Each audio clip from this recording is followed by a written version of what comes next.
In January of this year, a campaign called Hello Türkiye suddenly started in Turkey's tourism industry. The purpose of which was to introduce the world to the new name of Turkey. Although this is not the first time in the history of changing the name of a country. Different countries have changed their country names at different times for political or historical reasons or just for branding purposes.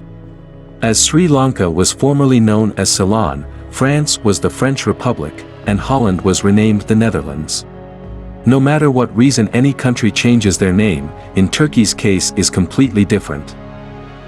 But why?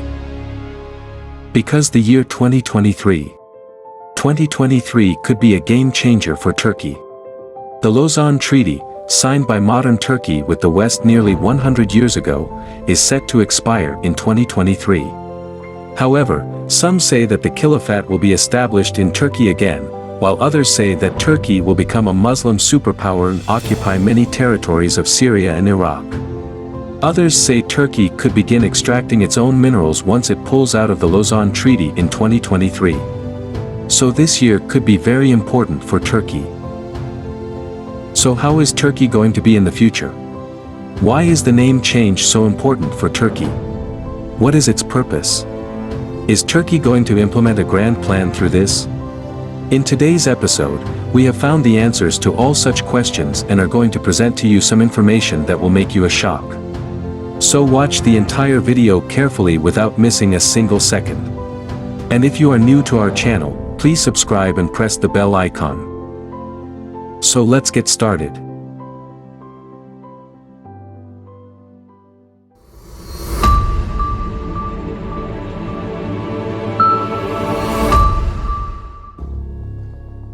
The Ottoman Empire was founded by Osman I. When Sultan Muhammad II conquered Constantinople in 1453, the state became a powerful empire. In the 16th century, the transfer of the Islamic Caliphate by the Abbasid Khalifa to Sultan Selim I began. After Selim, the empire reached its peak of prosperity under his son, Sultan Suleiman I. At that time, Turkey's borders ranged from the Persian Gulf in the east, the Balkans in Europe to Hungary in the northeast, the northern Black Sea, and the Russian Caucasus. West to Iran, Middle East, Iraq, Syria, Palestine, Lebanon, Jordan, Mecca, and Medina, and south from Egypt to North Africa. The vast Ottoman Empire collapsed in the First World War with the defeat of Arab nationalist rebels allied with the Allies and the British.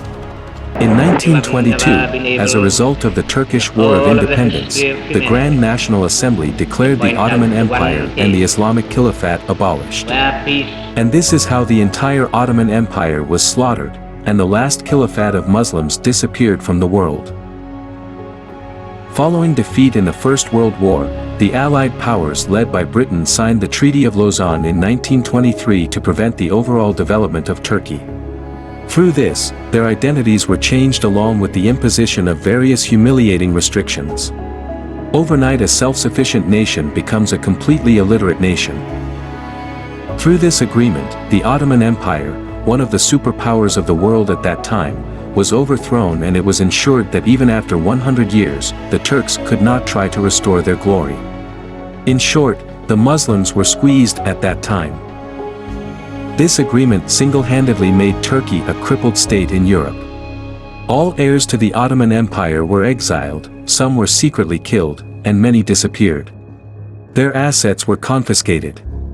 Thus the last traces of the Caliphate were removed from Turkey. However, the agreement executed in 1923 will expire in 2023. But at the present time, some misconceptions have arisen about this Lausanne Treaty. Some believe that the Lausanne Treaty will expire after 100 years, in 2023. However, there is no clause in the treaty stating that the Treaty of Lausanne will expire after 100 years. There is not even a secret clause in that contract. All the famous historians of Turkey have clarified that there is nothing written about the end of the Lausanne Treaty after 100 years. These are all fabrications and rumors. According to the Treaty of Lausanne, Turkey will not be able to explore and extract natural resources in any country in or outside its territory for the next 100 years. In today's world, where the economy of many countries is dependent on oil, Turkey is completely prevented from extracting oil. Another major blow to Turkey's economy came with the end of Turkey's control over the Bosphorus Strait, one of the most important sea routes for international trade. Connecting the Black Sea and the Mediterranean, this strait is the most important trade route between Asia and Europe. Thousands of ships pass through Turkey every day, but Turkey cannot collect a single penny from them. However, the issue of not being able to collect tolls is not related to the Treaty of Lausanne at all. A few years after the Treaty of Lausanne, another agreement called the Montreux Agreement was signed, due to which Turkey is unable to collect tolls. And that agreement will remain in force until at least 2036. In short, Turkey now has nothing to do but sit back and watch. The size of the Ottoman Empire was the largest in 1521 AD when its area was 34 lakh square kilometers. This area is more or less due to land acquisition and dispossession at different times, but the average area of this empire was 18 lakh square kilometers. The current area of Turkey is only 7,83,000 square kilometers. After the fall of the world-famous Ottoman Empire, at least 40 new states emerged from it. On the other hand, under the leadership of Kemal Ataturk, the secular state of Europe and America was established in Turkey. The practice of Arabic was banned, thousands of madrasas were closed, even the call to prayer in mosques was banned, and many imams, muezzins, Islamic scholars, and scholars were killed. In the Ottoman Empire, two languages in use, one was Arabic and the other was Persian. And the alphabet of this empire was called Abzad, which was known as the language of the Ottoman Empire. Their official language was changed to Latin. Thus overnight a nation is thrown into a dark compartment of illiteracy and identitylessness. The Turkish sultans who controlled Mecca and Medina for nearly 400 years identified themselves as the custodians of the two holy mosques and took some pride in saying so. Meanwhile, the rulers of the Ottoman Empire had long been at loggerheads with the infamous Saud clan of Arabia. And it was during this time that America played its greatest game. With the help of America, the Saud defeated the Ottoman forces, and in 1932 the Saud clan sat on the throne of Saudi Arabia and took control of Mecca and Medina as well. Even today the people of Turkey cry to Allah while performing Hajj and Umrah in Mecca and Medina. Not only that, but Turks still bring with them during the Hajj a map of all the holy sites before Mecca and Medina, including many that the Saudi government has razed to the ground forever. They visited the graves of the companions by name.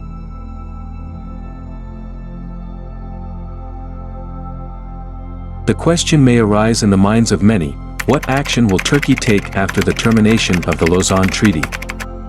The question is being raised, will Turkey bring back the Ottoman Empire? What will change the geopolitical and economic map of the region? Will Turkey use its capabilities to restore itself to its previous role by creating a regional sphere of influence? We do not know the future, and it is difficult to predict. However, the Holy Prophet Muhammad said in his holy voice that the Caliphate would be established again before the resurrection.